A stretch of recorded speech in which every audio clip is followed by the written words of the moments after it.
অভয়া আরজিকর হাসপাতালে মহিলা চিকিৎসককে ধর্ষণ করে খুনের ঘটনার রেশ এখনো কাটেনি। এর মাঝেই ফের চিকিৎসক পড়ুয়াকে গণধর্ষণের অভিযোগ উঠল।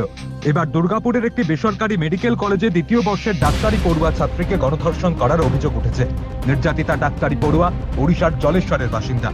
তার এক বন্ধুর সঙ্গে শুক্রবার রাতে মেডিকেল কলেজ ক্যাম্পাসের বাইরে ঘুরতে যান ওই তরুণী। অভিযোগ, ওই ছাত্রী ও তার সঙ্গী দুর্গাপুর বেসরকারি মহাবিদ্যালয় সংলগ্ন মোহনবাগান এভিনিউর রাস্তায় হেঁটে যাচ্ছিলেন। অন্ধকারে সেখানেই 5 জন ছেলে ওই ডাক্তারি পড়ুয়ার ছাত্রীকে তুলে নিয়ে যায় জঙ্গলের ভিতরে। সেখানেই তারা ওই ছাত্রীকে ধর্ষণ করে বলে অভিযোগ ওই ছাত্রীর পরিবারের। वो लड़का बोला कि तो उसका दोस्त बोला कि वो खाने के लिए चलो बाहर जाएंगे, तो वो लड़की आए थे खाने के लिए। तो वो लड़का बोला कि चलो थोड़ा गेट के बाहर घूमने चलेंगे। मेरा लड़की बोला कि नहीं नहीं घूमने नहीं चलेंगे, खाना खा के चले जाएंगे। वो लड़का बोला कि थोड़ा घूमने चलेंगे। तो घूमने गए थे बाहर, गेट के बाहर। वो लड़का 3 लोग को आके पीछा किया, तो वो लड़का जो साथ ले गया था वो जंगल की तरफ भागा। तो मेरा लड़की भी इसके पीछे भागा।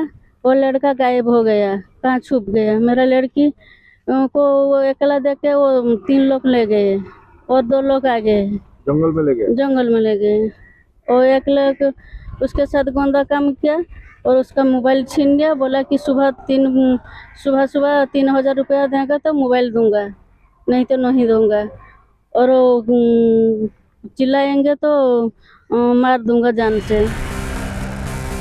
পুলিশ সূত্রে আরো জানা গিয়েছে, সেই সময় ওই ডাক্তারি পড়ুয়া ছাত্রীর সঙ্গীও পালিয়ে যায় বলে অভিযোগ।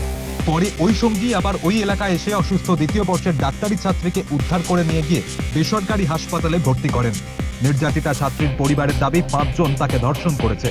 এরা সকলেই তার অপরিচিত বলেও জানিয়েছেন নির্যাতিতা। এই ঘটনায় রীতিমতো চাঞ্চল্য ছড়িয়েছে দুর্গাপুর শহরে। দুর্গাপুরে বেশ কয়েকটি বেসরকারি মেডিকেল কলেজ, নার্সিং কলেজ সহ ইঞ্জিনিয়ারিং ও ম্যানেজমেন্ট কলেজ রয়েছে। ভিন রাজ্যের বহু ছাত্রছাত্রী ওই কলেজগুলিতে পড়াশোনা করতে আসে, কিন্তু এই ধরনের ঘটনা দুর্গাপুরে এই প্রথম বলেই জানাচ্ছেন স্থানীয়রা। যদিও এই বিষয়টি নিয়ে এখনো পর্যন্ত বেসরকারি কলেজ কর্তৃপক্ষ কোনো মন্তব্য করেনি। কর্মস্থলে, স্কুলে, ক্যাম্পাসে এই যে ধর্ষণ হয়ে যাওয়া এবং যারা ধর্ষণকারী একের পর এক ছাড়া পেয়ে যাওয়া, তার থেকেই এই উৎসাহ এবং উদ্দীপনা।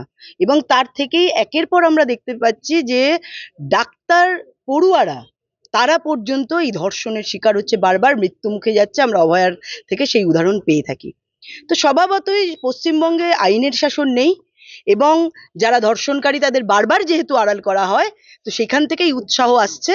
তো মায়েরা, বোনেদের আমরা আগ্রহ করব এখন থেকে এই বিষয়ে প্রত্যেকে আন্দোলন করা, নিজেদের জনমত তৈরি করা এবং যে বাংলার মেয়েকে চায় বলে যারা প্রচার করেছিল, সেই বাংলার মেয়েরা যে প্রতি ক্ষেত্রে, প্রতি জায়গায় ধর্ষিতা এবং খুন হয়ে যাচ্ছে, সেটা তার উৎকৃষ্ট প্রমাণ। কার্যক্ষেত্রে প্রত্যক্ষভাবে দেখতে পাচ্ছি প্রত্যেকদিন কমসে কম 5 জন করে মহিলা, যেটা রেকর্ড হচ্ছে, তারা ধর্ষণ হচ্ছে। তারপরেও আমরা বলছি সেফেস্টিটি। তার মানে এখানে যারা ধর্ষিত হচ্ছে, যারা এই ধরনের ঘটনা ঘটছে, তাদের কোনো অভিযোগ লিপিবদ্ধই করা হয় না, যার জন্য এত ঘটনার পরেও গলা উঁচু করে আমাদের সরকার বলে যে কলকাতা সেফেস্ট সিটি। এটা খুব লজ্জাজনক এবং মর্মান্তিক। এ তো কোনো মেয়ে নিরাপদ নয়। আর এগুলো একটা কারণেই হয়, যখন এই ধরনের যারা হচ্ছে বদমাইশ, তারা যখন ভাবে যে আমরা এসব করলেও ছাড় পাওয়া যাবে, পার পাওয়া যাবে আরজিকরের ঘটনার মতন, তখন এইসব তারা সাহস দেখায়। সাহসটাকে ভাঙতে হবে। আজকে উনি শুনলাম নাকি নিজের মেয়েকে নিয়ে চলে যেতে চাইছেন। কলেজ অ্যাডমিনিস্ট্রেশনের মধ্যে প্রশ্ন আছে, সেফটি সিকিউরিটি কি করে, কি ব্যাপার? এবং রাজ্য সরকারের কোনো নিয়ন্ত্রণ নেই, অ্যাডমিনিস্ট্রেশনের কোনো নিয়ন্ত্রণ নেই, পুলিশ বলে তো কিছু নেই, দলদাসে রূপান্তরিত হয়েছে। পুলিশ আসা মানে তো আমাদের এখন সন্দেহ হয় যে টেম্পারিং করা হচ্ছে, তথ্য লোপাটের চেষ্টা করা হয়েছে। উপর থেকে ফোন এসছে যেটাকে মেটাও, এটাকে যে কোনো মেটাও, এরপরে টাকা পয়সার অফার হবে। অত্যন্ত খারাপ ঘটনা তো নিন্দা, দুঃখজনক ঘটনা, অনুদ্বিগ্ন ঘটনা। এবার কি হয়েছে, কেন হয়েছে, কারা করলো, চেনা পরিচিত কেউ কোনোভাবে তাদের কোনো ভূমিকা ছিল কিনা, এগুলো পুলিশ খতিয়ে দেখছে। তো যতক্ষণ না পুলিশ প্রাথমিক তদন্তের পর আমরা কিছু বুঝতে পারছি, ততক্ষণ এই ঘটনা অনুদ্বিগ্ন ঘটনা, দুর্ভাগ্যজনক। কিন্তু কি হয়েছে, কিভাবে হয়েছে, এটা না জেনে আমরা এর মধ্যে কোনো অন্য মন্তব্য করতে চাই না। ঘটনা তদন্ত শুরু করেছে নিউ টাউনশিপ থানার পুলিশ। তবে কেন তার সহপাঠী ওই ডাক্তারি পড়ুয়া ছাত্রীকে রাতে নির্জন মোহনবাগান এভিনিউতে নিয়ে গিয়েছিল তা এখনো জানা যায়নি। এছাড়াও ডাক্তারি পড়ুয়ার ধর্ষণে অভিযুক্ত 5 জনের পরিচয়, ওই 5 জন যখন ছাত্রীকে তুলে নিয়ে যায় তখন তার সহপাঠীর ভূমিকা কি ছিল, সেই সমস্ত প্রশ্নের উত্তর খুঁজছে পুলিশ।